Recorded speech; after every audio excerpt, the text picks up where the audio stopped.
And greetings. Happy Tuesday. Welcome to the Steve Deace Show, live and on demand. Here on BlazeTV radio and podcast, Steve Deace here with Todd Erzin and Aaron McIntyre. And of course, each and every one of you, let us know what you think about what we think via the stevedeace.com inbox. You can email the program, steve@stevedeace.com. That's DEACE.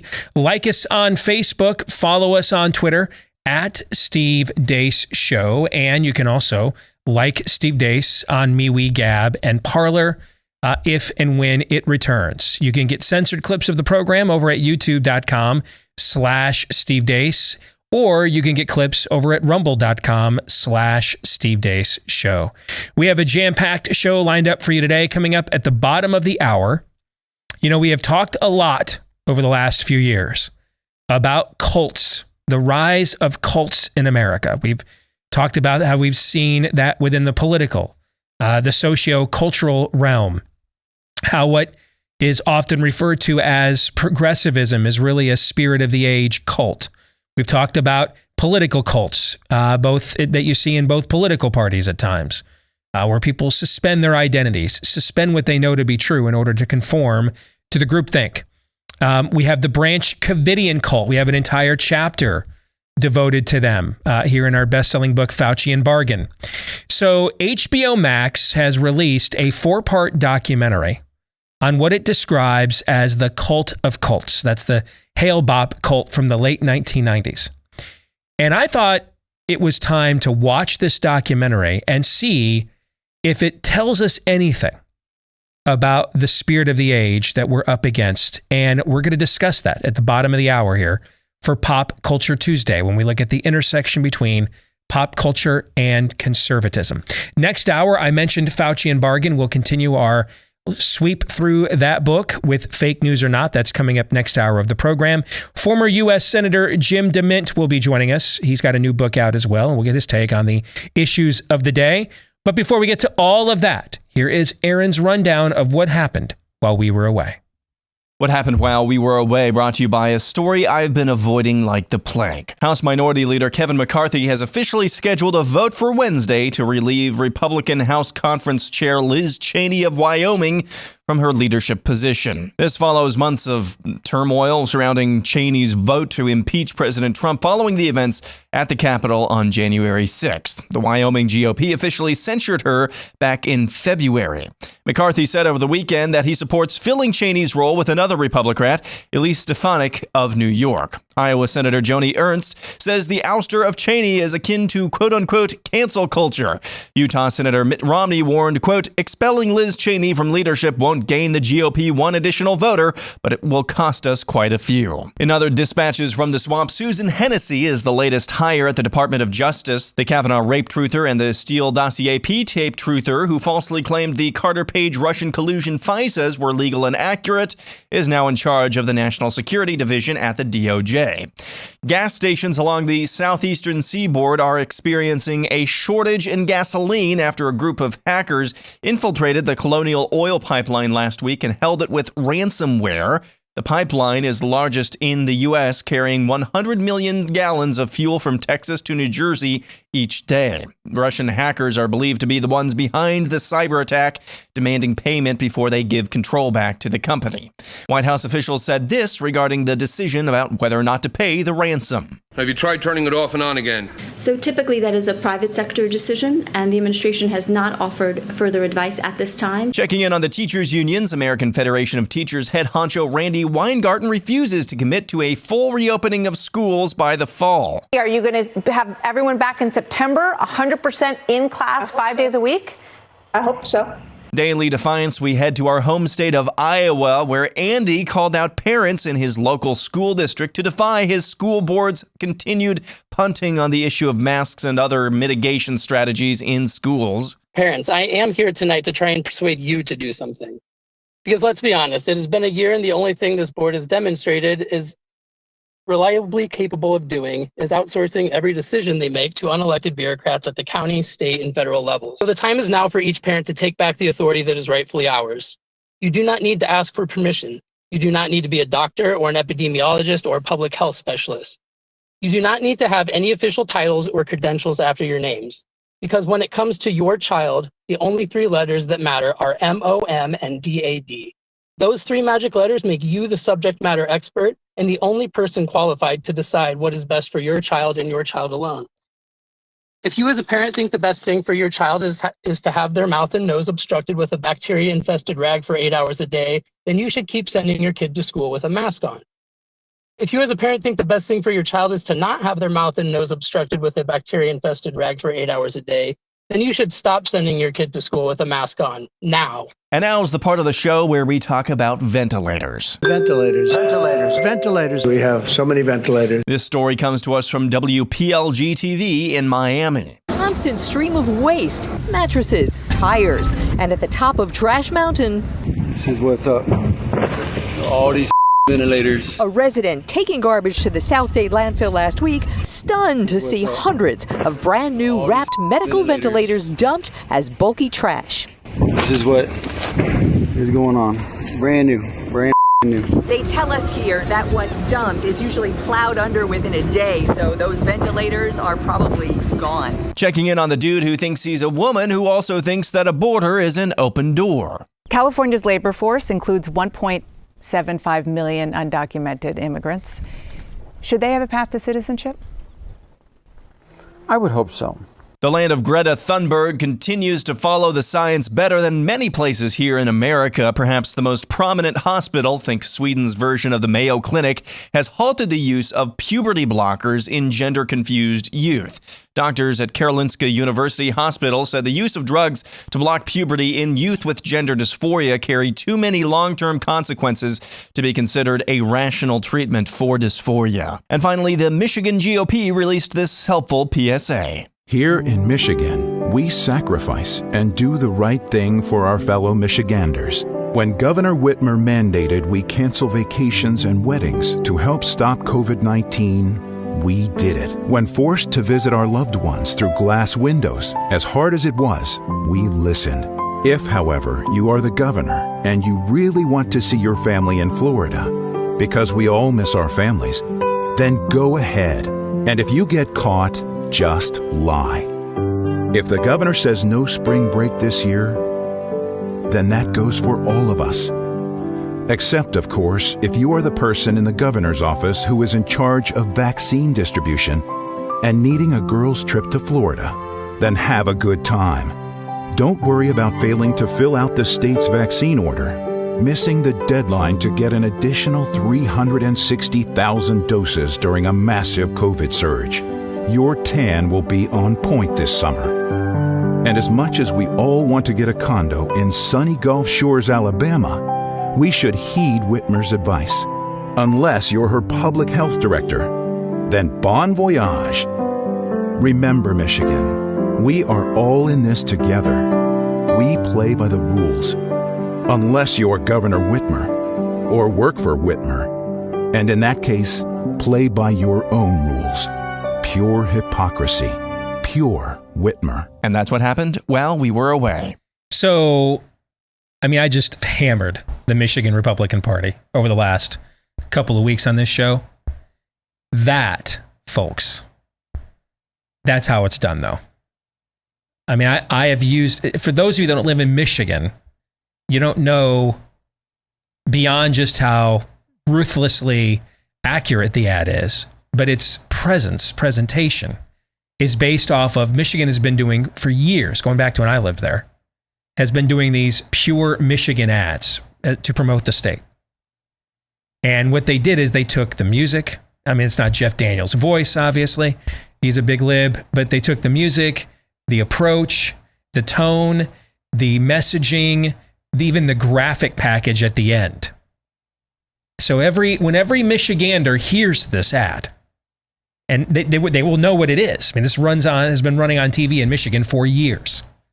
To turn that around, now, I used to do this all the time when I was a local show. I would take local commercials from left-wing groups, and like we used to do this when Planned Parenthood. They bought an ad schedule in my show. I don't know, maybe they just had too much money or something. And so we wrote their own ad. We took the ad. No one told me if I could do this or not. I just did it. We took the ad, the music, everything. And I had my producer at the time we just told the truth about what Planned Parenthood is, how racist they are, what they do. And then we would run it in the break before Planned Parenthood's ad would show up. So you would not know, is that their ad or is it our PSA? That is extremely well done. And so that is the first step to reawakening whatever is left of the Republican Party in the state of Michigan.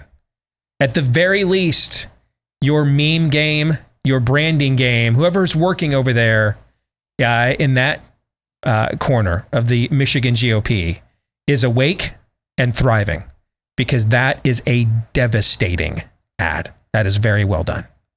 Aaron's montage brought to you by Rough Greens. You've been hearing me talk about Rough Greens as a much needed supplement for your puppy, like you and I need supplements today, because all that good stuff, those vitamins, minerals, nutrients are stripped out of our food when it leaves the factory and heads to the store. That's why we buy supplements to put all that good stuff right back in. Same thing happens to the pet's food as well. And you might be wondering though, will my dog still like his food if I put that powder in with his food? Now our dog Cap loves it, but maybe we'll find out if yours does. How about we just give you the bag for free? That first 14-day Jumpstart bag, we'll now give it to you for nothing. You'll just pay for the shipping. And just find out for just a couple of dollars whether or not your dog likes Rough Greens. That's how confident we are in this product. If you want to give it a shot, just go to roughgreens.com to get the free 14-day Jumpstart bag.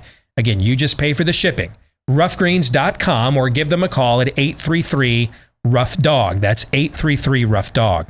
Last night on his top-rated program, Tucker Carlson did a monologue connecting some dots between Anthony Fauci and the lab in Wuhan and the origins of coronavirus. In our overtime today, we are going to discuss in detail. We're going to go through that video in real time and discuss it in detail on the program. It's just not something with the constraints of the show clock we have in the Daily Show. We can make it work here. So we're going to do it in the overtime today for Blaze TV subscribers, which means this is an excellent day. If you're not yet a Blaze TV subscriber, this is an excellent day for you to rectify that situation. We'll even give you a discount when you go to blazetv.com/Deace. That's blazetv.com/Deace. For the rest of you that already have subscribed, we will record that right after today's live show and then post it for you later today. Same place, blazetv.com/Deace.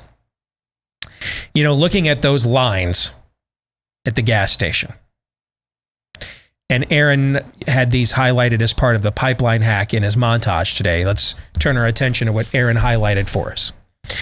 And somebody sent me a direct message recently that said the point of conservative activism should be policy and not personalities. To which I agree. Which is why, after he got elected, I just wiped the slate clean of my Trump skepticism and said, we'll just begin scrutinizing this now. This is a new day. He's president, and we'll just see how it goes, and we'll call balls and strikes.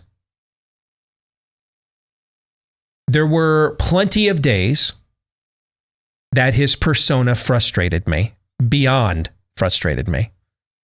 It got, frankly, to the point that I just on a daily basis couldn't trust myself to objectively analyze the situation if I fixated on what he said on camera or on social media. So I often just had to remove myself from it.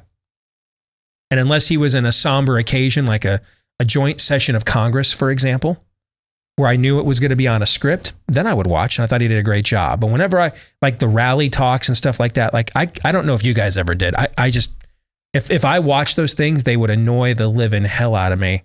And I wouldn't be able to maintain what I think is the right standard that ultimately matters, right? That's what ultimately matters. Not to mention, let's have a little self-awareness.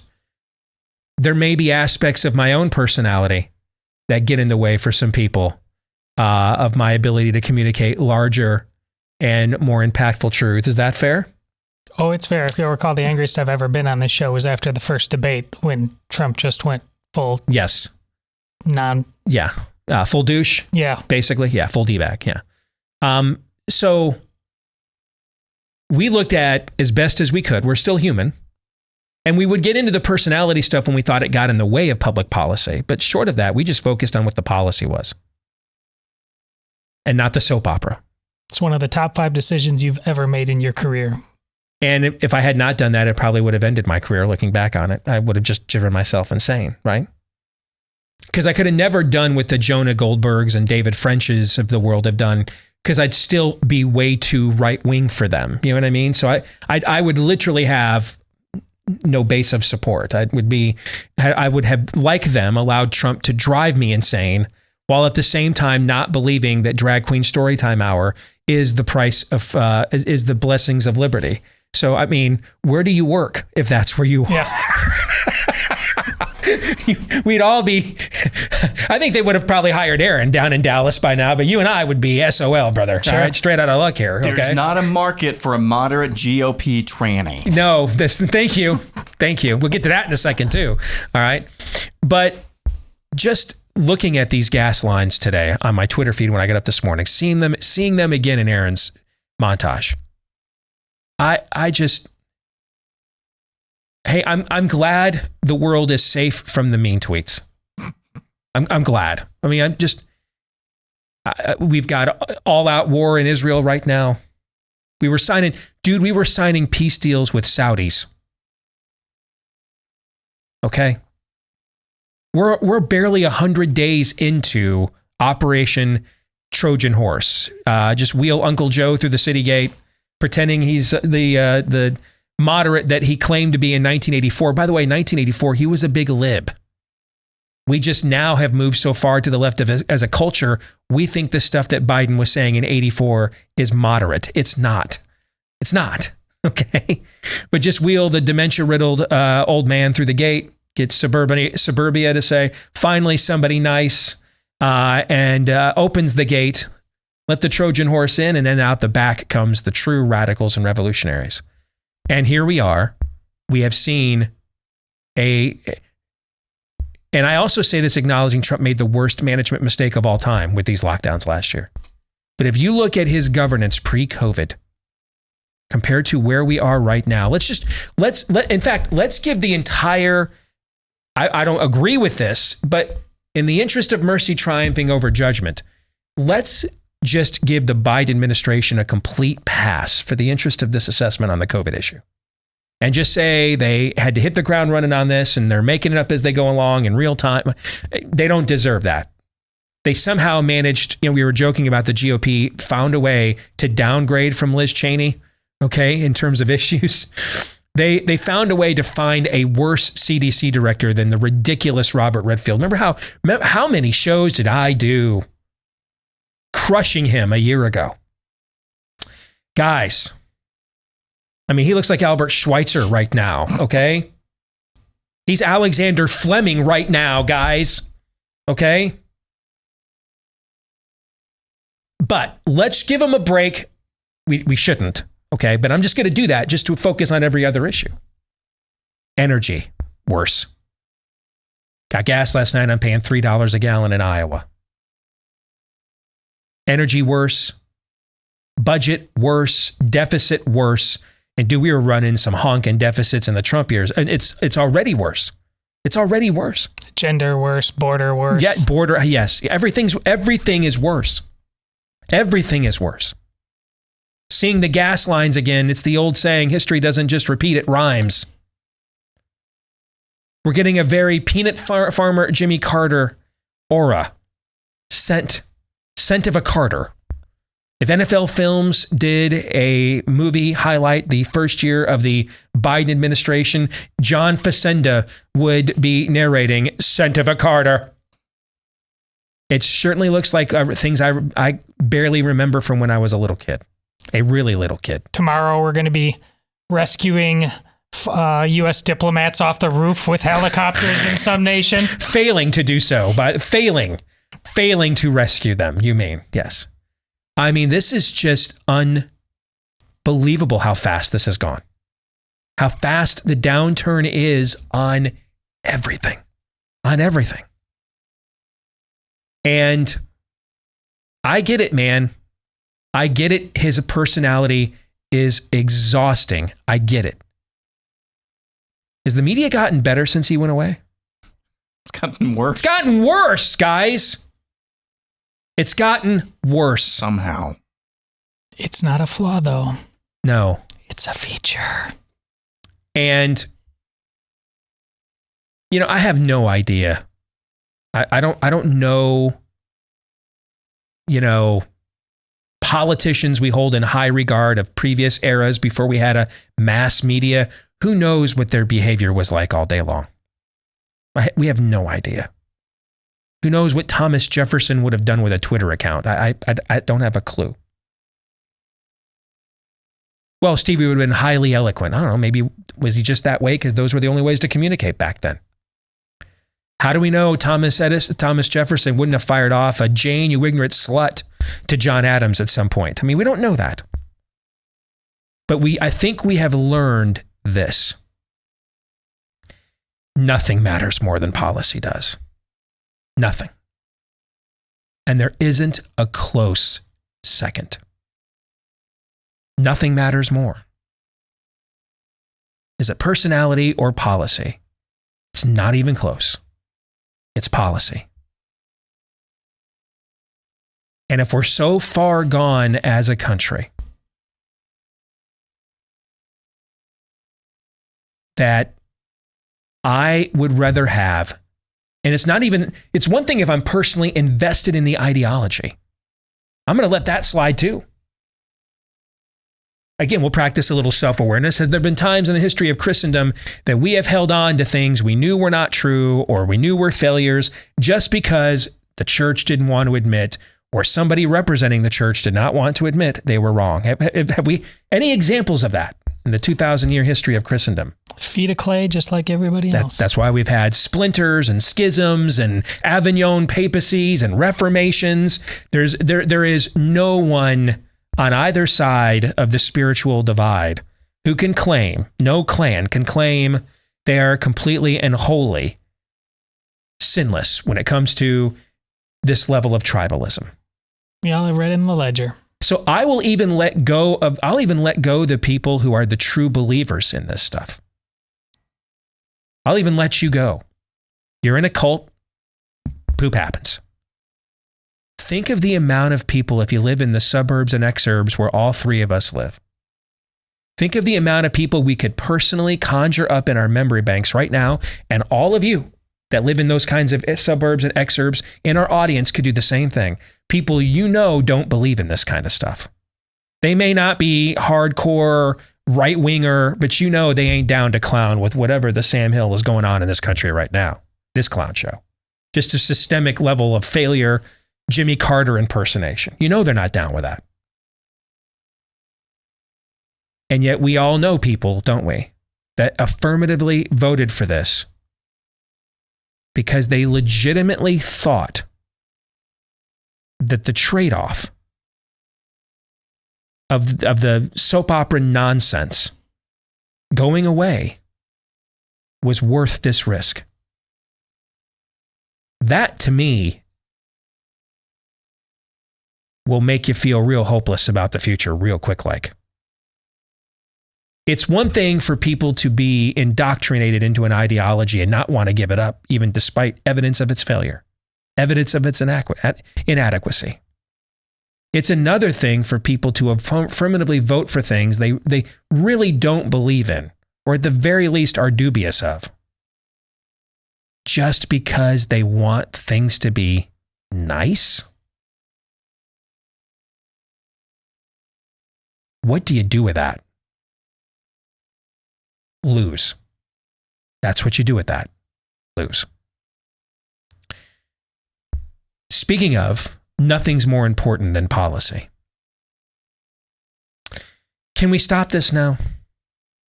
Are we done here? Oh, I'm done with it.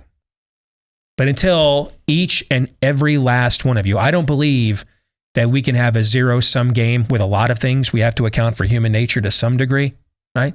On this one, though, zero tolerance policy. We will have zero COVID within this audience on the Bruce Jenner front. Several of you have emailed me or gone on my Facebook page, said you're returning my book. Any of you supporting this, please return it. My book's not for you. You deserve COVID tyranny. It's not for you. You're not worthy of my book. You're not worthy of this show. You're a moron. And you're exactly like the people we were just describing who let Uncle Joe's dementia through the city gate so that the Marxist could come out the back. First of all, the campaign is being run by a guy who got defrocked from Trump World for being a scam artist, Brad Parscale, number one. So it's a grift. Number two, the only accomplishment whatsoever that Bruce Jenner has on any claim to political fame whatsoever is defecating on his real only accomplishment as a human being ever. Once being the greatest male athlete in the world, one of them in the history of the world up until that point in time. Look at his family. Look at his life. He's failed as a man on every other systemic level. That's probably why he gave up being one. That's why this is a psychosis. We do things to harm ourselves to self-medicate. Why we call it a drug addiction. I can't stop medicating to get away from what's really going on in my heart, mind, soul. So I cover it up with this, even though it's destroying me. That's what this is. And yet, it's not a large group, and it ain't insignificant either. But I promise you, even if I knew it was just one of you in this audience that was going along with this, I'd still spend all of the time necessary just to boot stomp you. I'm just that kind of guy. That's what zero tolerance means. You're too stupid for this show. Don't watch or listen. You're too dumb. And if you have to ask, I'm talking about you. Raise your hand if you're shocked that a guy that doesn't know what gender he is doesn't also know what a border or a citizen is. Anybody? Yeah, we're talking about you. Get the hell out of here. You don't belong here. Go tune into MSNBC or some other grifter. They're legion. We don't want you here. We don't serve your kind here. You're too dumb. Get out. The excommunications will continue until morale improves. We actually have a magisterium we believe in on this show. Yeah. And I'm appointing myself the head of it. How you like them apples? So you're gone, and you're gone, and you're gone. Because supporting this kind of stuff means the end of whatever is left of your country is gone. Gone. So right away, he's already in the... You want to know why your state is in the shape it's in? Republicans won like 7 of the 10 presidential elections prior to the Reagan amnesty in '86. Since then, they've only gotten 40% of the popular vote in the state's presidential election, I believe twice. 40%! Amnesty destroyed your state. Destroyed it. Maybe permanently, maybe irrevocably. And there's Bruce Jenner already out there calling for more of it. Can we stop the Bearded Lady Act now? Or are some of you going to be the kinds of people that we just described on the other side, holding on to what you know is wrong, what you know is a failure and always was, but you're just down to cult? If that's you, come to Papa, because I will take my belt off, and it's going to hurt you more than me.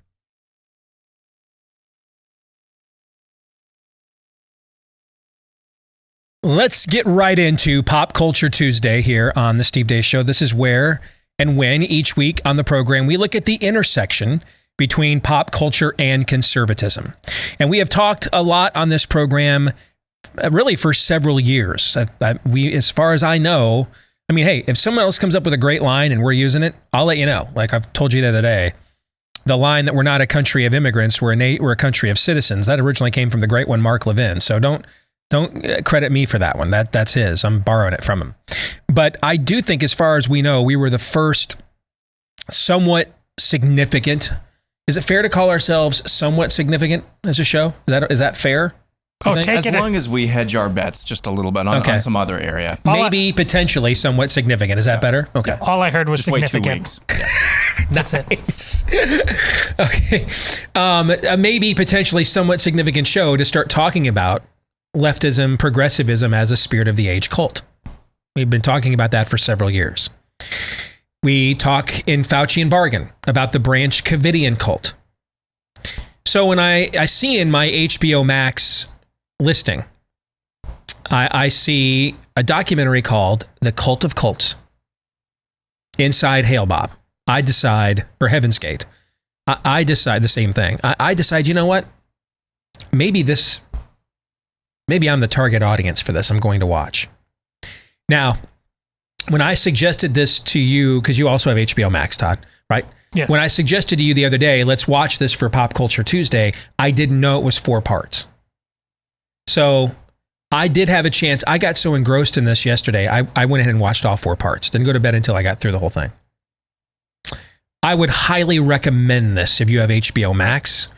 And the minute that it gets out for the general population beyond that platform, if you don't, I'd highly recommend watching it. It is extremely well done. Now, I want to warn you.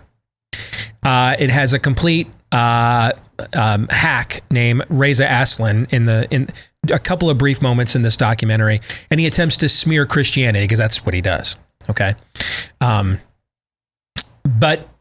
we can get into that at another time if somebody wants to raise with me what Reza Aslan says, because it's complete and total bunk. But that's not what this conversation's about. I just didn't want to recommend something and then you go and watch it and get blindsided by that. I wanted you to be aware that in the course of a almost 4-hour escapade, there's about a 10-minute detour where it attempts to smear Christianity. Okay? So just be warned.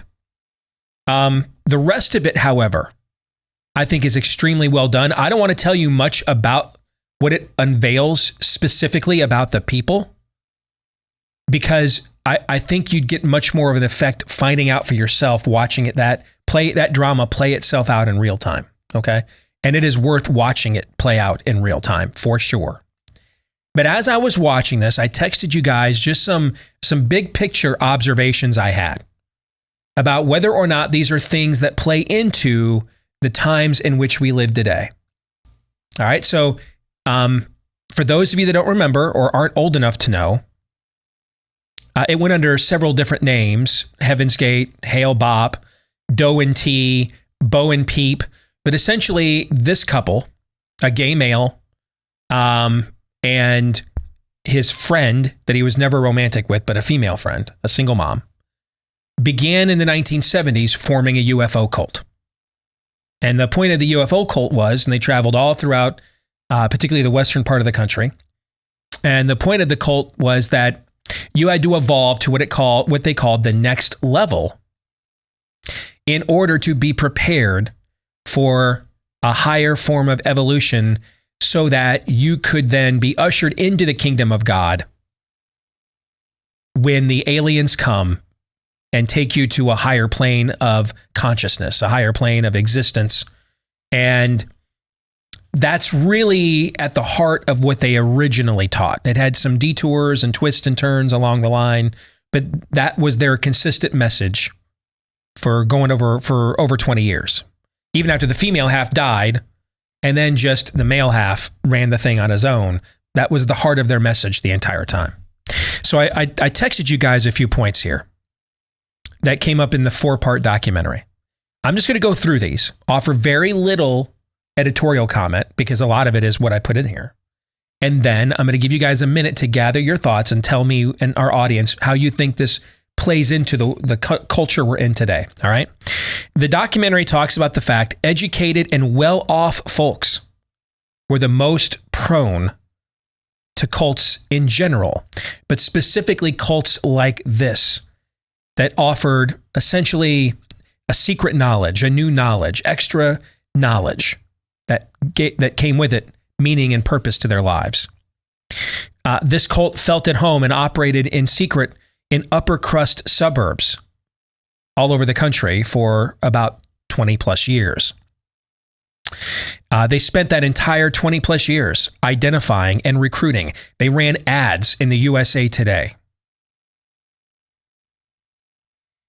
They also used an amalgamation of belief systems. Very new agey, but the male half, his father was a Presbyterian minister, so he knew how to couch some of this in biblical language. It was very reminiscent, and it even says this in the documentary. I've talked before, remember I've told you guys what were the two best-selling nonfiction books in America in the 1970s. One was Hal Lindsey's The Late Great Planet Earth. You guys remember what number 2 was? Yes, it's Chariots of the Gods by Eric von Däniken. Yeah, Chariots of the Gods by Eric von Däniken, who was a French waiter who just quit his job one day and started traveling the world, came up with the theory that the pyramids and all these things and the Mayans and all this stuff, it came from alien technologies. The book became a worldwide bestseller, documentaries. It's the whole thing that Ancient Aliens, which is the History Channel's entire basic programming now, is all about. They were heavily influenced by this during this time period as well. It was about making UFOs seem like they were salvationary. These are the constructs of our deliverance, for example, to a higher plane of evolution. One of the subject matter experts used in this documentary admits that she herself belonged to a cult. But it's the cult she admits belonging to that caught my attention, even more so.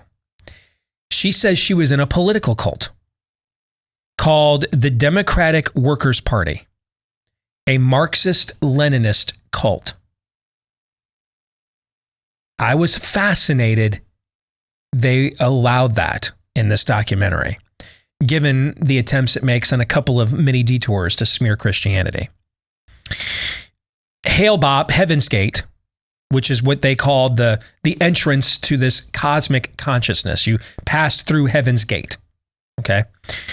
It purposefully created a genderless group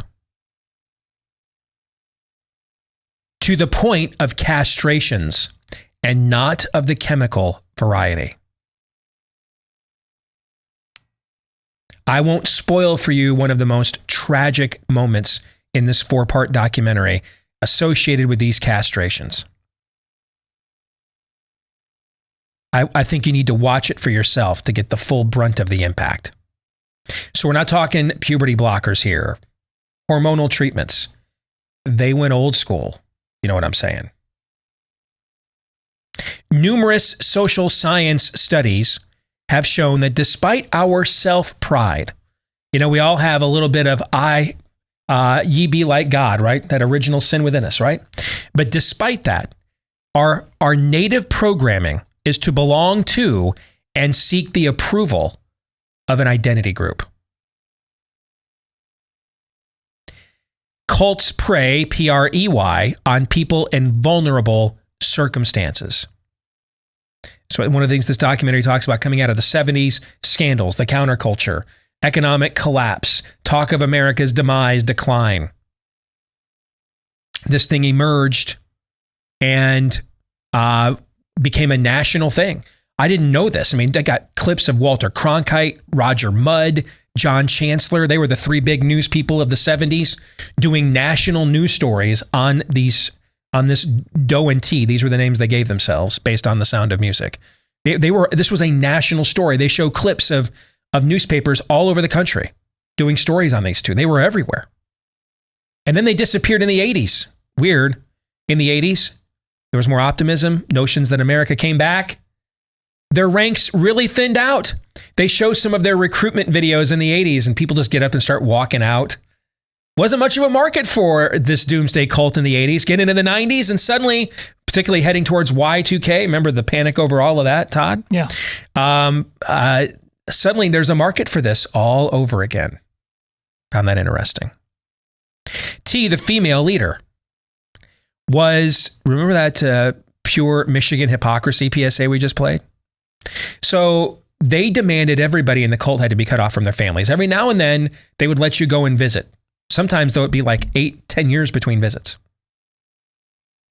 And yet, T, the female leader, was communicating with her own daughter, she was a single mom, remember, she was communicating with her daughter the entire time that this was going on. The entire time they were demanding that all of the members cut themselves off completely from their families. In fact, again, there's a scene here at the end in the final episode when this revelation is brought to the surviving members of this cult. I don't want to spoil it. You just need to watch this for yourself. Okay?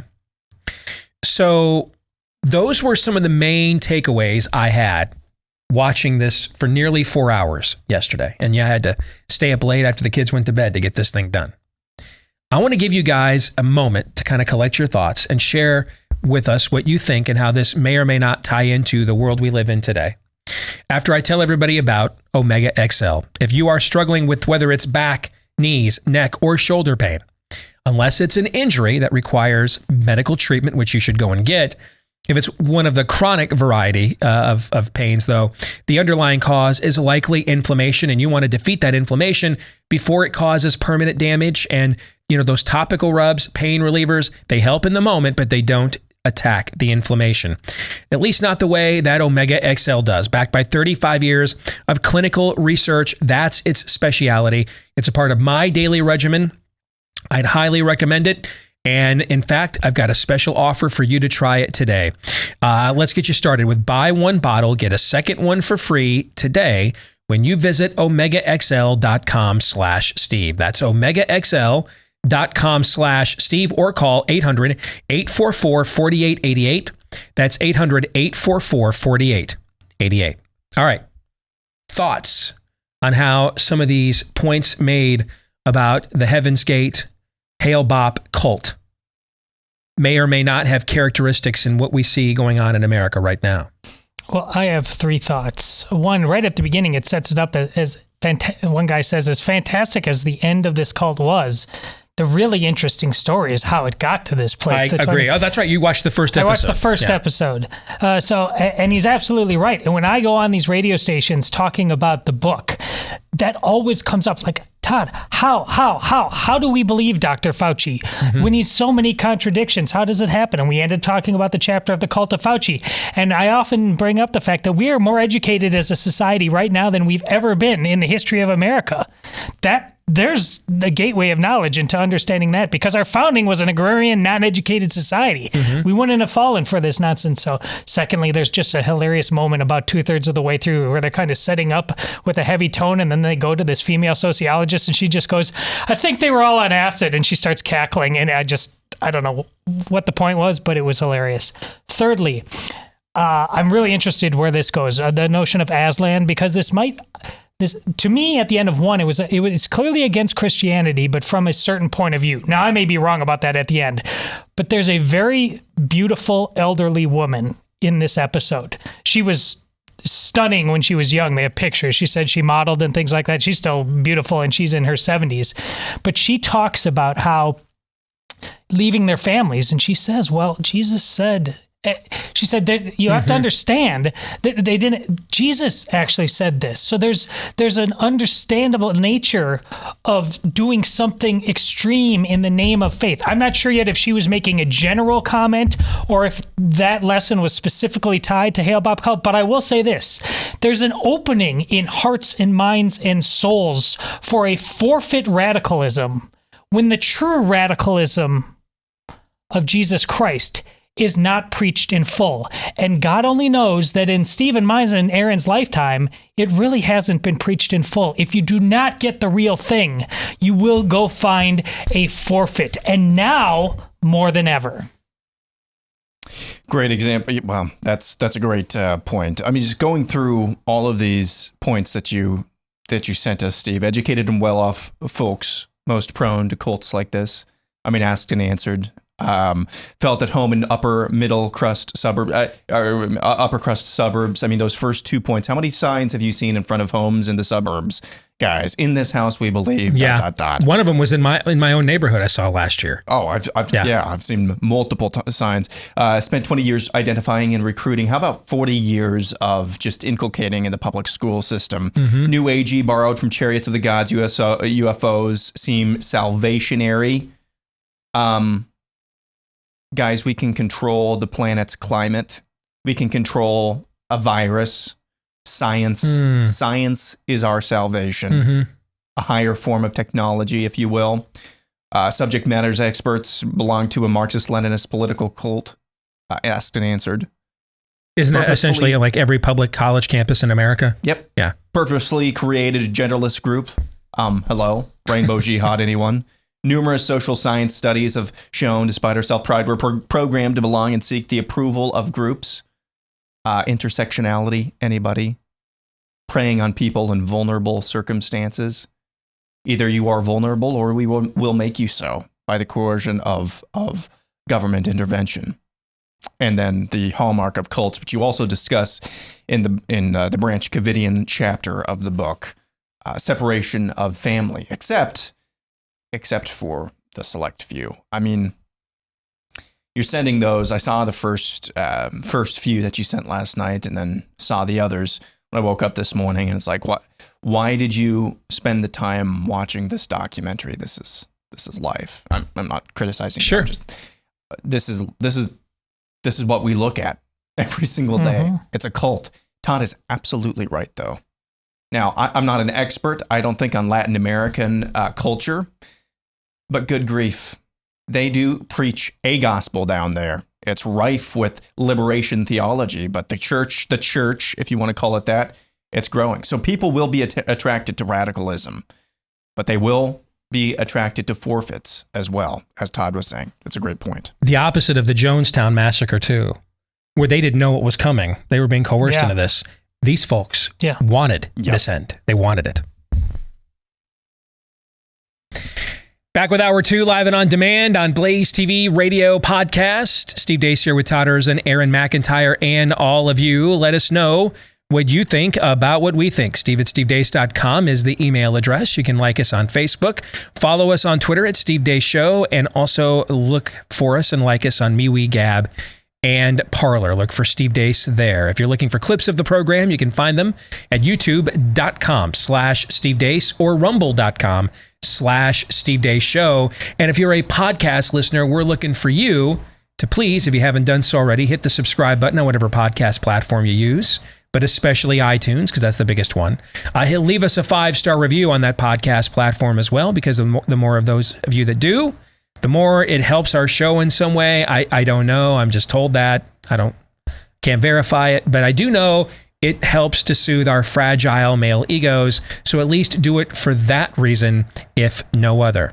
This part of the show brought to you by our friends over at Freedom Project Academy. Did you see that video that Aaron had in the montage about an hour ago? Head of the American Federation of Teachers still can't guarantee you that they're going to be pushing for all schools to be reopened next fall. Next fall. Virus is in full retreat in America right now. Well, when you think about it, Dr. Fauci said he's not sure if we can return to normal till next Mother's Day. So which is pretty much another full school year. Yeah, that's almost another full school year. Todd, birthing people's day. Thank you. You know, I can think of a way to get around all of this. Okay? Just work with our friends over at Freedom Project Academy. Unlike public schools, FPA has perfected live online learning for more than a decade. They're built on Judeo-Christian values and a classical curriculum, which means critical thinking, mastery of subject matter, understanding of source material, teaching you how to think, not what to think, the way that the generations that made this an exceptional country once, the way they were taught. That's how they teach you, not with leftist propaganda, at Freedom Project Academy. I've seen this firsthand. I know the folks personally who were behind starting FPA. My own son, Noah, attended FPA for 3 years.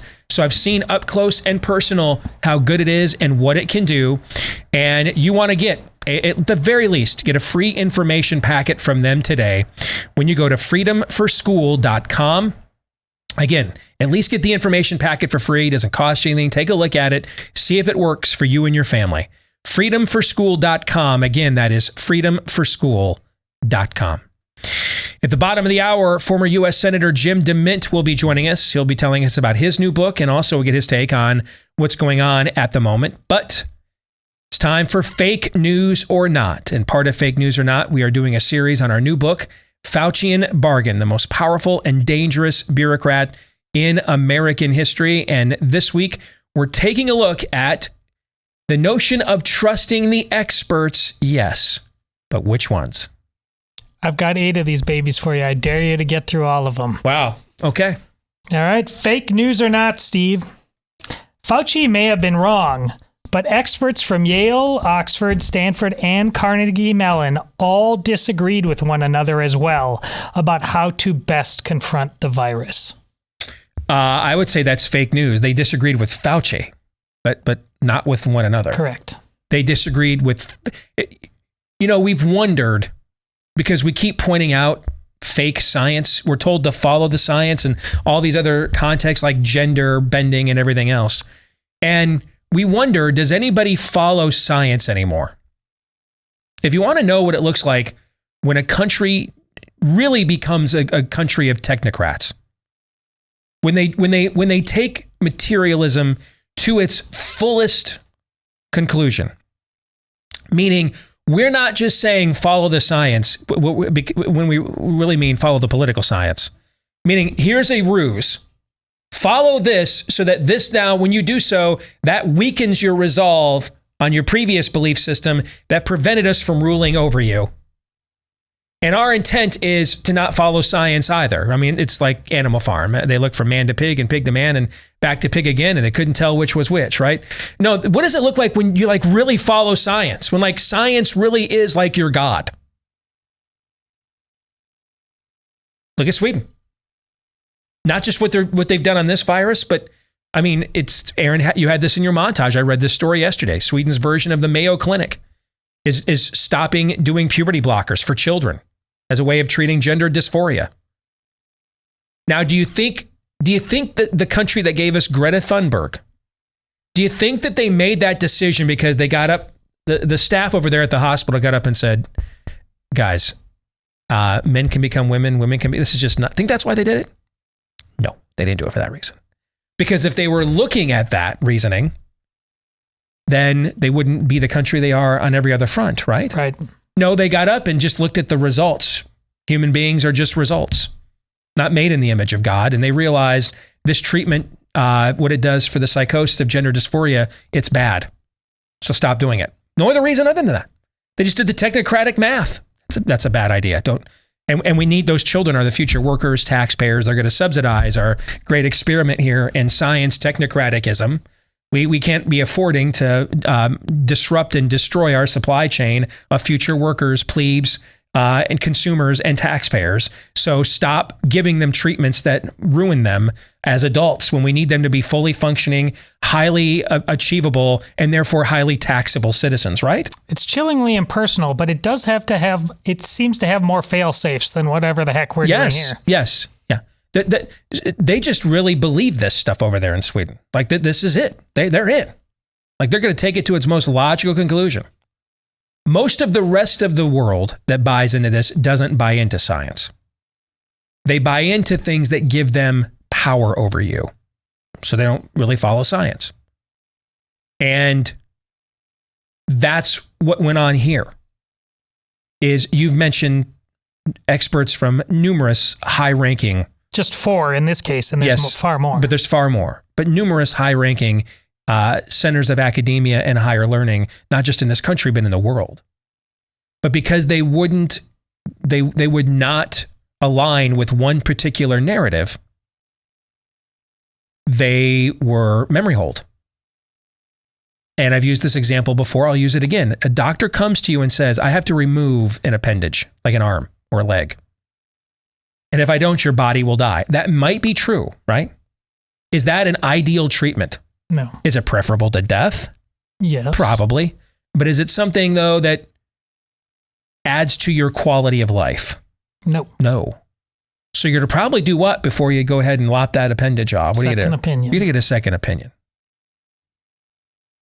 I mean, you're going to make sure if the cure is that bad, I want to make sure it requires that level of action. We never got a second opinion. You did on shows like this. We told you about these people for the last year. Earlier today, the New York Times ran a story talking about the CDC is lying about outdoor transmission. That less than 1% of cases are from outdoor transmission. Actually, they're not even telling you the truth at the New York Times, guys. I don't know of a single documented case ever of coronavirus being transmitted in an outdoor event. That we went contact tracing, everything. Folks, Super Bowls, events. How many more of these are we going to have? Texas Rangers opening day, and we trace it for a couple weeks. No spike in the epidemiological curve. Okay? How come when your parents got older and struggled to breathe, where did we send them? Where did we tell them to move? Arizona, Florida, down south, right? Yeah. Outdoor climates. Respiratory viruses don't like outdoor warm climates, right? Haven't we known this for like 150 years? Yeah. And it's so bad now that even the New York Times is saying CDC's lying about this. They literally said that. They're lying to you.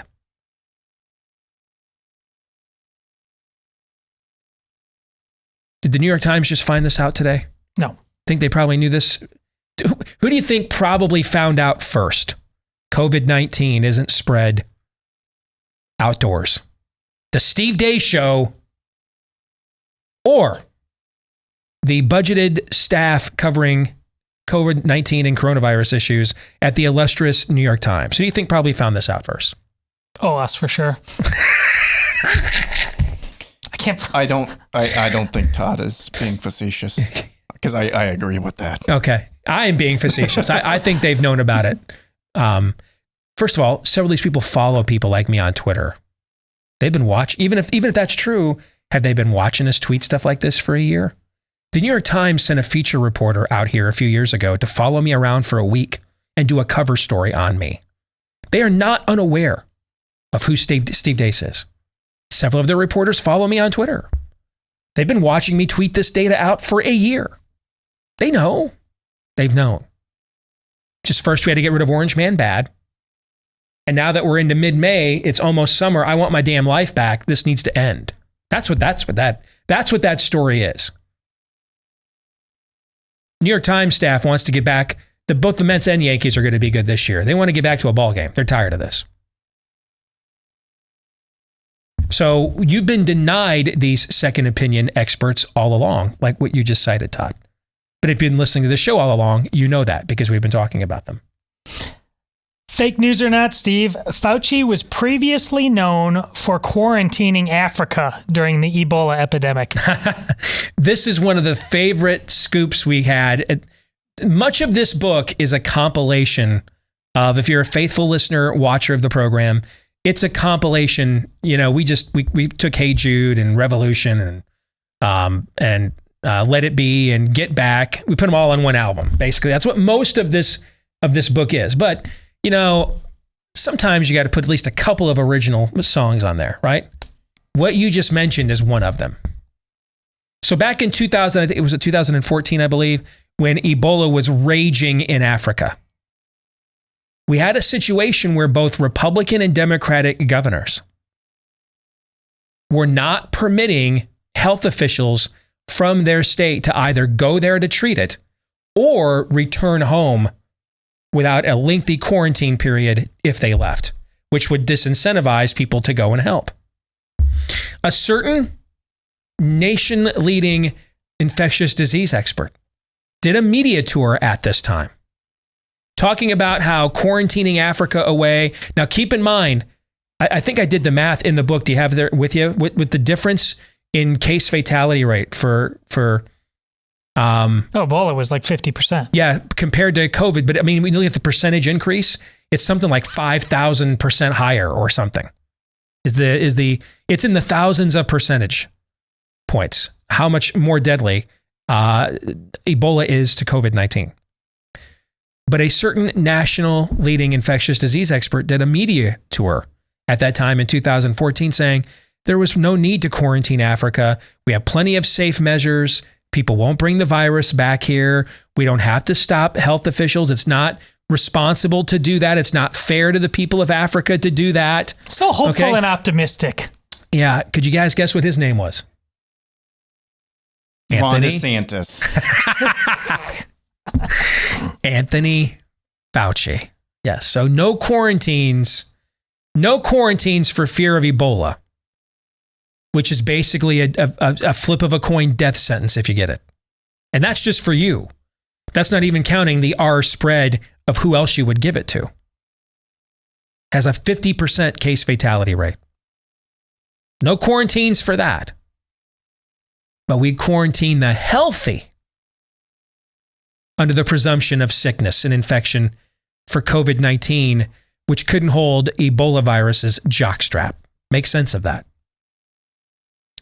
Fake news or not, Steve, the medical journal The Lancet gave Fauci cover when it confirmed his opinion on the worthlessness of hydroxychloroquine. Yes, but you're talking about the study that they had to later on retract. Yes. So this is one where it's both. It's fake, depending on a certain point of view. Yeah, the study is fake news, but they did do this. Yes. Yeah, and I think they came out with a study about this time last year. It was in May or June of last year, I recall. And it was the largest group study of the effectiveness of hydroxychloroquine as a treatment against COVID-19 that had ever been done. And just for the record, again, I've never taken some definitive statement that hydroxychloroquine absolutely works against COVID-19. There's contrary data out there. In my own personal life, I know people who have taken it and it helped them immensely. I know someone right now, a good friend of mine, who took it, and he's on day 13 of being bedridden with COVID. Okay? But that's not the point of this. The point is that a massive study came out from The Lancet. That's Bill Gates funded over in the UK, I recall, right? And it said hydroxychloroquine's a complete scam. And this was the study that gave Anthony Fauci cover for disagreeing with President Trump about issuing it as an early onset prophylaxis. Remember what the claim with hydroxychloroquine is. If you have tested positive, it was to take it right away to mitigate against the virus developing severe symptoms in you. It's not to stop you from getting it or to cure you. It's to mitigate against severe symptoms. Why was that key? What was the original rationale for the lockdowns? That's why we had to build all the ventilators we're now putting in landfills, right? Hospitals were going to be overrun. Yes. That's why Trump was promoting hydroxychloroquine, because Didier Riault, one of the leading virologists in the world, had seen some promising early data with it as a prophylaxis. Trump throws, and so the world was like, hey, this is great news. And then like March 13th or something, Trump mentions it at the White House. And now suddenly you might as well call this thing meth. All right. It's the worst thing ever. Fauci says it's dangerous. Don't take it. The Lancet then comes out about a month after this with a massive study, which they ended up having to retract because the whole thing's complete garbage. So the story's fake news, but then it's also not, as you said. Now, the name I'm about to mention is not mentioned in the book, but it's an extension of the answer just Steve gave. And I think it's important to give Steve a chance to address it. Fake news or not, Steve, the press's treatment of Dr. Stella Emanuel and her take on it to hydroxychloroquine is one of the greatest examples of true racism and sexism we've seen this year. This is the woman they basically accused of being a witch doctor. Yes. Or things of that nature. Yeah.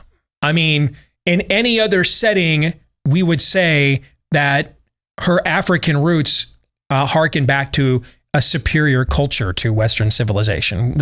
That's what most of these exact same people would do. But she wasn't out there on the stage alone. She was out there in front of the Capitol. They singled out the black woman who was from Africa because she was a backwoods whatever. Yeah, I mean, they basically Tim Scotted her. Yeah. Yeah, that's exactly what they did. So you're 100% right about that. All right, we're halfway through. You might do this, Steve Deace. You might.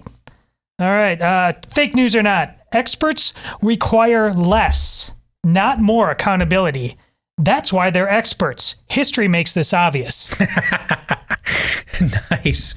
So I think it's James says in the New Testament that teachers are given double honor, but twice the accountability, right? Because they can lead other people astray more easily, correct? That applies here with experts. I mean, I tweeted this out in response to looking at Japan's COVID data yesterday. We have been told multiple times by experts in our media, Japan is an example of masks being an effective tool against COVID-19. And Japan's cases continue to explode as we speak. keep in mind, they would have also had much more built-in crossover immunity to a coronavirus in that part of the world than the rest of us would be. They're dealing with this stuff over there all the time in that part of the world. Mm-hmm. So they are demonstrably thinner and less obese as a nation, right? Yes. Demonstrably healthier. They have much more crossover immunity with other coronaviruses because of past exposures. So they have two huge advantages over us. So where is it also easier to isolate yourself? Japan, an island nation, or Des Moines, Iowa? You see where I'm getting at? Yes. Okay. So they have three major advantages over us: geographically, epidemiologically, with their past exposure to coronaviruses, and then the country's health trajectory is far less obese than our own. And yet they're drowning in cases as we speak. And they've been wearing masks the entire time. At some point, you would think the experts that made the claims that these work would be held accountable. At some point, you believe they would be shamed. CNN, I didn't even have time to address this last week. CNN had an expert on. I watched this clip on my Twitter feed last week, claiming that half of the people they're seeing die from COVID-19 are between the ages of 18 and 34. That's just a straight up lie, guys. It's just a straight up lie. Yet there's never any accountability for these people whatsoever. In fact, it seems in many cases, the wronger, that's a word, I made it up now, the wronger they are, that it seems to elevate them all the more, in fact. That there's a market and a desire for pushing this level of dishonesty. I think you're describing a cult. Yes. I made this point about a buddy of mine who sent me some stats about Sweden yesterday. And how Sweden has underperformed its Scandinavian neighbors on coronavirus, which is true. But the only reason that we would only specifically assess Sweden up against its other Scandinavian neighbors is if we are agreeing that the virus spreads longitudinally and therefore it kind of goes where it goes and it seasonally arrives where it's going to arrive and there's not much we can do about it. If we're going to admit that, which I believe is true, because that's what the data shows, if we're going to admit that, then I'm totally fine saying Sweden failed up against Denmark and Finland and Norway. But are we doing that? No, never. No, our whole premise starts with we can deny nature. We can deny longitudinal seasonal spread. We do all these lockdowns. Our premise is we are masters over nature. That's the premise, that we can create a zero COVID environment. Furthermore, this comparison also doesn't note Norway does not mask. Norway was actually the first country to come out with a critical study of mask wearing. These same people who do this also say New York is still great, but yes, Ron DeSantis is killing everybody. Yes, this isn't a study. It's a total gaslight. Its premise is a repudiation of its own, number one, and then number two, it doesn't add you the context that Norway doesn't mask either. So Norway doesn't mask and did a lockdown and has a better death rate than Sweden that didn't lock down and doesn't mask.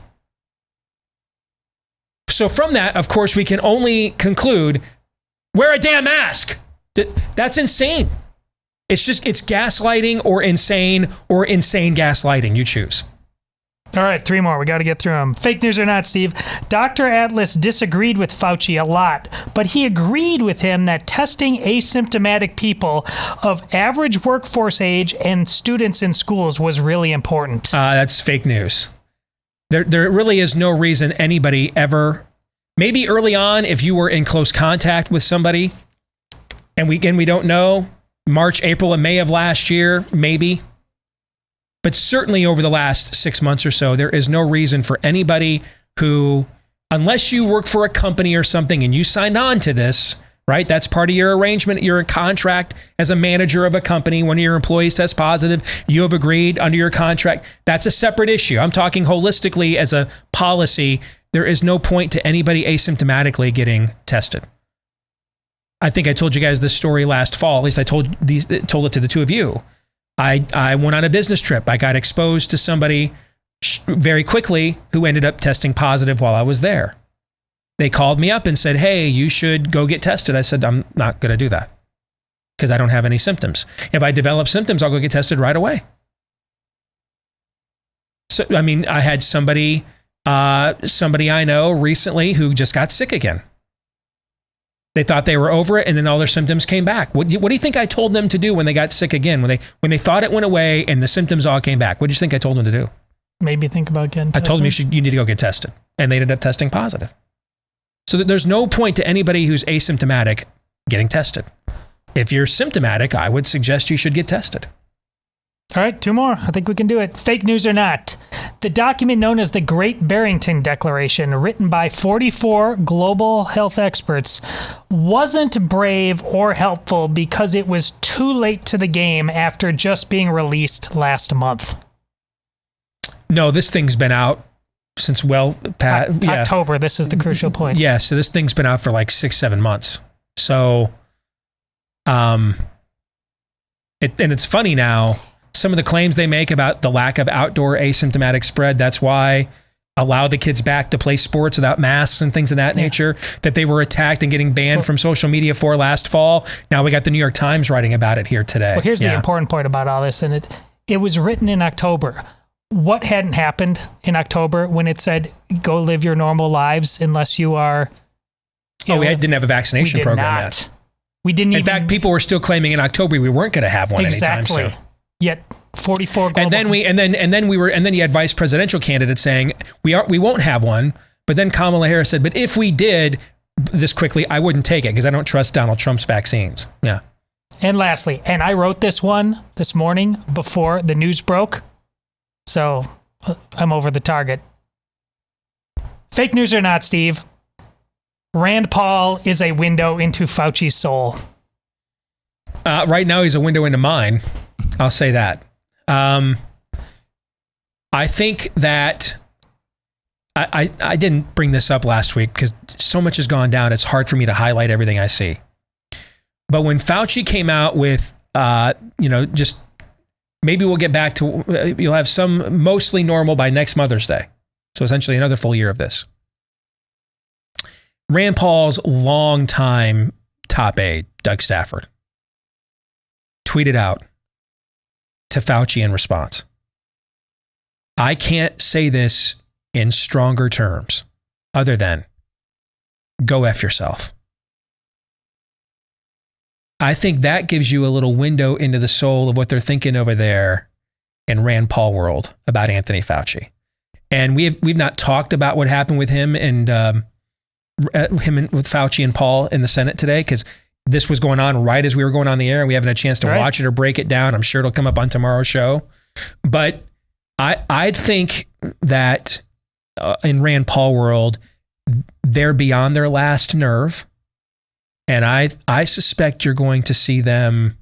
It's politically speaking, of course, it's time for some red rum. I think they've beyond had enough now. And I think now you're in a Venn diagram of a harmonic convergence of two things very important to Rand Paul. One, his notions, his heightened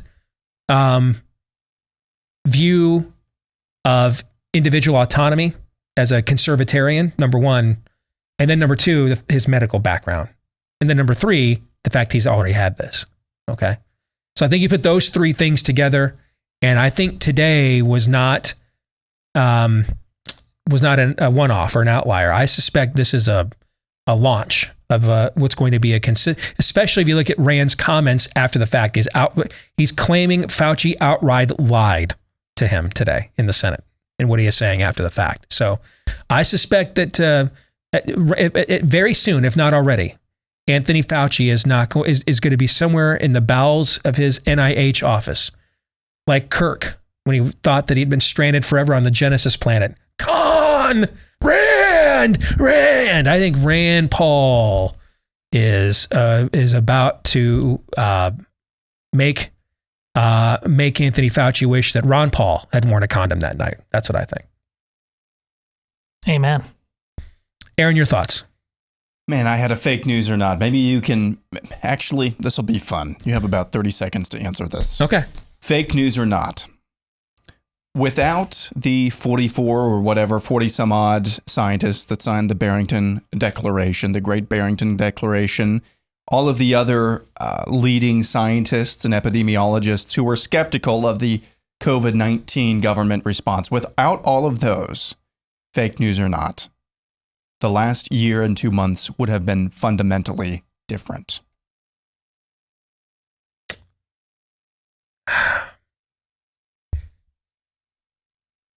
No, I think the policies would have been the same. Our show would have been different. The effectiveness of the pushback, I think, would be much later. Okay? Because this all would have originally been, these are a bunch of reactionary right-wingers. We would have been dismissed based on that. So even though they ignored all those second opinion experts we've cited on this show all along, they at the same time provided people like us a credibility to make these arguments that gave us rocket fuel to get into this fight with some credibility. Makes sense. Yeah. We'll come back. Former U.S. Senator Jim DeMint's going to join us. He's got a new book out. We'll discuss that, as well as his thoughts on current events in a moment. Stay tuned. No, attempting to sell your home, or I did this the last time I got on the real estate market, selling the one I was in to buy the one we're in now. Boy, that can be really stressful. Doing it even in the best of economic times, when we don't have gas lines, like it's 1978, for example. Doing it even in the best of times can be difficult, but especially in these unprecedented times. Bing. Thank you. Got that in again today. You want to make sure that you go in with an agent that not only has a proven, fully vetted track record of success, but will come in and take charge of the situation while also recognizing who's really in charge, which is you. Where would such an agent be found? Well, the good news is the name kind of says it all. realestateagentsitrust.com. That's realestateagentsitrust.com, a company started by Glenn Beck, some of his associates who got tired of real estate agents who talked a good game and then did not deliver what they promised. And then they found out, you know what, here in this vast audience, there's actually a lot of really good real estate agents. So out of that outreach of just connecting agents in this audience with fellow audience members around the country looking for a good one, out of that grassroots outreach came realestateagentsitrust.com. So just about anywhere you want to escape, move to, we can probably help you at realestateagentsitrust.com. That's realestateagentsitrust.com. The name of the book, Satan's Dare. Its author, former U.S. Senator and president of the Heritage Foundation, U.S. Senator Jim DeMint is here with us. Jim, it's a pleasure to have you with us on BlazeTV. How are you? Steve, I'm doing great, and I appreciate your endorsement of the book. Your quote has been used extensively already, so grateful for you, and thanks for the chance to talk about it. You bet, man. I thought that the premise of the book, I'm always fascinated when we look for unique ways to tell a tale as old as time, right? And I like the fact that you went for that approach with Satan's Dare. So without spoiling everything, kind of give our audience a tease. What is the unique approach that you went with here? Well, first of all, Steve, the book's not political at all, but it has huge implications to American politics, because everything we believe, not only in America, but Western civilization, is based on Judeo-Christian values. And I believe America is declining because the Christian church is declining. But the premise of Satan's Dare is getting at answering the question of why God created a world so full of suffering and tragedy and death. And Satan's Dare is based on the first chapter of Job, where Satan dares God. If you don't bless Steve or Jim, if you don't bless them, they will curse you and worship me. And so it's this whole idea of knowing good and evil, that when we choose God, when we pray, when we praise, when we come together as believers and obey, we defeat Satan.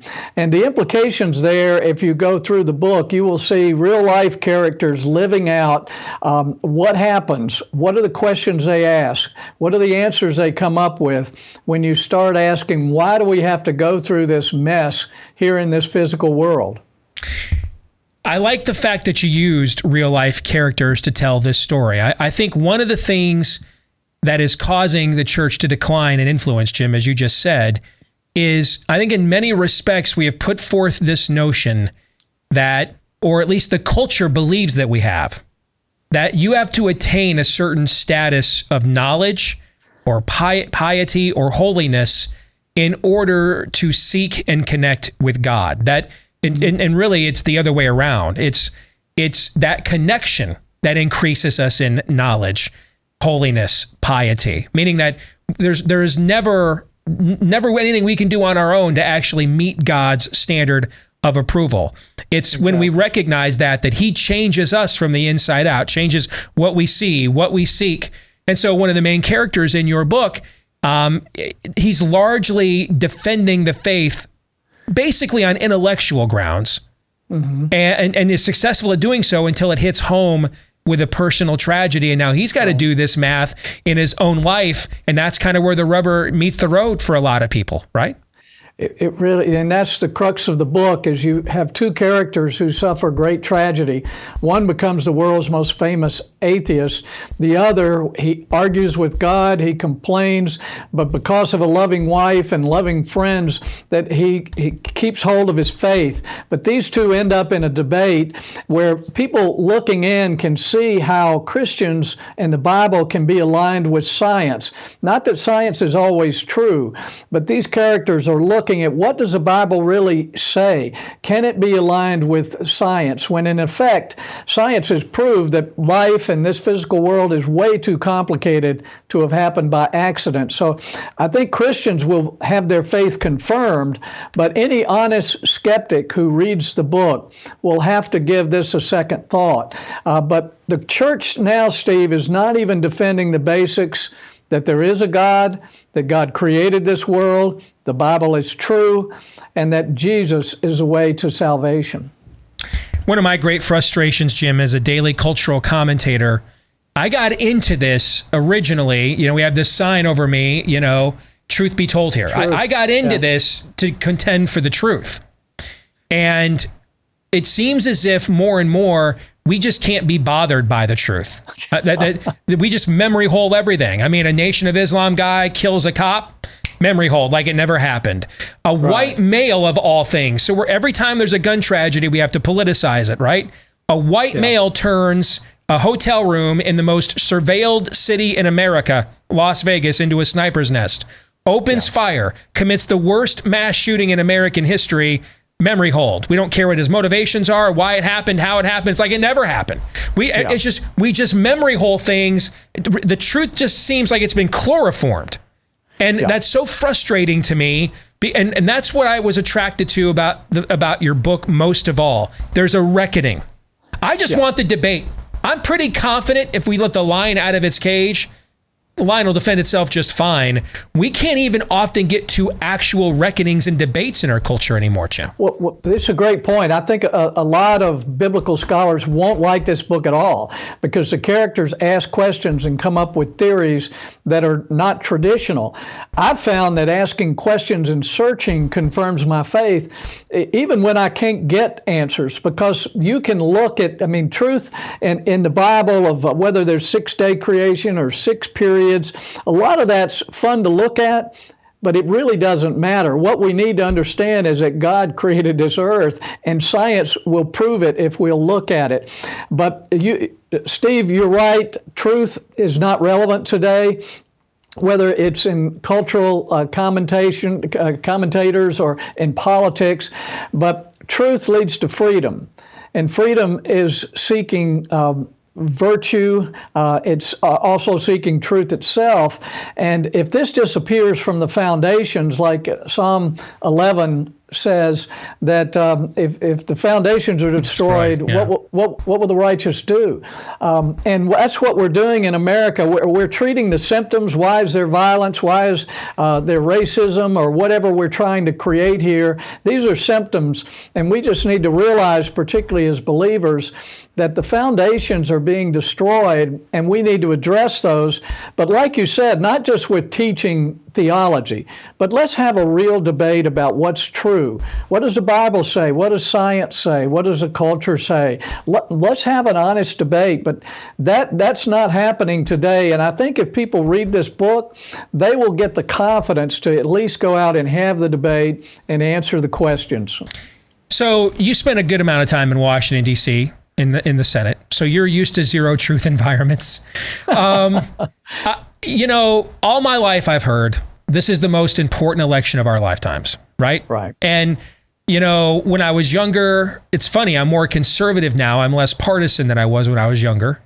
When I was younger, though, I really thought the world would end as we've known it if Bill Clinton won and George H.W. Bush did not. And yet, I look back on those years, and there were things I disagreed with Bill Clinton on, obviously, but frankly, my life wasn't much different from him being president or George H.W. Bush. I remember being in my living room, on my knees as a baby Christian, praying that God will allow George W. Bush to win Ohio and not John Kerry, because that could be the end of America. But frankly, you know, a few things were different, but for me, living in Iowa, things weren't much different. The 8 years George W. Bush was president compared to Barack Obama. Gas was more, but really that was about it. Yeah. So I bring that up to say I have had numerous frustrations with Donald Trump's personality over the last few years. But man, I mean, I'm looking at gas lines now. So we got gas lines. We have no border. We were cutting peace deals with Saudis and Israelis a year ago. Now Israel is a war front.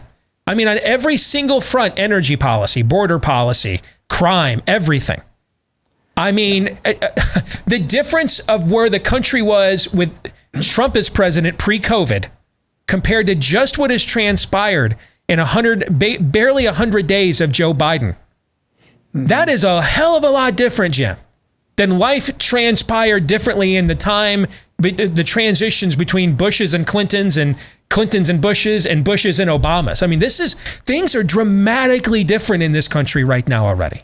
Well, it's a perfect setup here because I came to the House after the 98 elections, and we could work with Democrats then. We were arguing about how much the government should spend, how much the government should tax. But now it's different completely, Steve. We can't even agree on what is reality. What is truth, basic biology. I mean, and in fact, the facts don't matter. And like you said, we should be able to have a debate. We can't have a debate now about the basics. And that's because this idea of absolute truth is disappearing from our culture and even from a lot of the Christian church. And if you don't begin with the concept of truth, of what is real, then you really can't solve these other problems. Because if you say America is systemically racist, there's no facts to prove that. Right. In fact, I've lived long enough to know that the only systemic racism left in America is in the Democratic Party. And certainly they're racist around, but just as Tim Scott was saying, our country's not racist. In fact, we were on a trajectory for years improving until, in fact, the left accelerated their identity politics and the victimization. But that's what's so frustrating today. I think it has taken a turn. Like you said, I've been concerned when Clinton was elected, when Obama was elected, and the second term of Bush. But now it's just different. The level of spending, the level of debt, what we're doing to our currency. Like I was crushed after we lost those elections. But a year or two in the new administration, my life really wasn't that much different, okay? Life in America is dramatically different right now than it was pre-COVID with Trump as president compared to, set even COVID aside, what the Biden administration is doing on every other front. Life in America is dramatically different right now, Jim, more than I've ever seen. This fast. There used to be a pervasive morality, in a sense. A lot of us disobeyed that, but we knew where home was. Now, the pervasive morality is the complete opposite. In effect, if you're trying to live a good and moral life, you're likely to be accused of hate or whatever. So particularly, this book is addressed primarily to Christians, what we call the body of Christ. We need to come home. We need to have confidence in what we believe. We need to see this country as a gift God has given us that we're stewards over. But this all begins with understanding the truth in the Bible and being able to defend the idea that there is absolute truth in this world. There is real law. All of these things emanate from the Bible. If we turn away from that, the foundations are lost. Former U.S. Senator Jim DeMint, the new book is Satan's Dare, was proud to endorse it. It's a fascinating way to contemporize and bring home a lot of the meta-philosophical debates we're having. And Senator, also thank you for your endorsement of Faucian Bargain as well. It was a pleasure to have you with us on the show today. Thanks, Steve. Thanks for what you do. Thank you. Same to you. Gentlemen, any thoughts on that? Well, that last part there, we have to have confidence in what we believe. He's right. But first, we need to say, it's time to ask yourself, Dr. Jones, what do you believe? Yeah. And when it comes to the excommunications, we'll continue until morale improves. We're all over the place in terms of the big tent of Christianity. And so there's no wonder we have no confidence. I mean, just imagine, you and I were talking about this during the break. Imagine you tuned into this show for a year and watched us push back on, one of the very first to push back on what seemed like a lead pipe lock case. Everybody is in alignment that this is and we're like, nah, we're like Columbo. Hey, one more thing, right? Okay. And imagine you went on that journey with us for a year. Yeah. Bought this book, shared it with people, and then came back last week. And when a bearded lady appeared on the Sean Hannity show, you thought, after being on this journey with us for a year, you thought, wow, we should make that person the governor of the largest state in the union.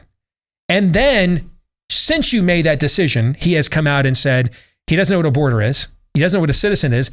Today, he's saying we're in a post-Trump era. The 2020 election was on the up and up and not stolen. So you went on this journey with us of pushing back against this zeitgeist for a year, and then you fell for a banana in your tailpipe after that? Yeah. After that. Does that kind of go along with what you're talking about here? What do you really believe? Yeah, and because we don't know, that's why we're dealing with an invincible level of ignorance. Aaron, what do you think? So I found his comments about the pervasive morality, as he described it, the pervasive morality that we all shared in America, that we disobeyed, knowingly disobeyed, but we knew where home was, in his words. We live in a time now where, when it comes to the spirit of the age, we're not a guest in their home. They took the home from us, and we're not a guest in their home anymore. It's and they've completely redone everything. They've completely renovated it, or at least are in the process of doing so. I think that in terms of pointing out where we are as a people, the two countries, the two Americas, I think that's a decent observation there. That what's different between now and, honestly, maybe when I was born, but definitely at least a decade before I was born in the 80s. What's different between the 80s and now is that we had radically different ideas in the 80s, to some degree in the 90s. Radically different ideas. Maybe hated each other's guts, but there were red lines that we didn't cross. Right. There were Rubicons that we didn't cross. We are we're not even over the Rubicon. We're over the rainbow. We're over the rainbow. Yeah. So that's an interesting observation. Yeah, that's a great point, man. All right, we're going to stick around and talk about Tucker Carlson's monologue last night on Fauci and the Wuhan lab. For the rest of you, we will see you tomorrow, noon to 2 Eastern, right after Glenn Beck here on Blaze TV. Until then, John 3:17.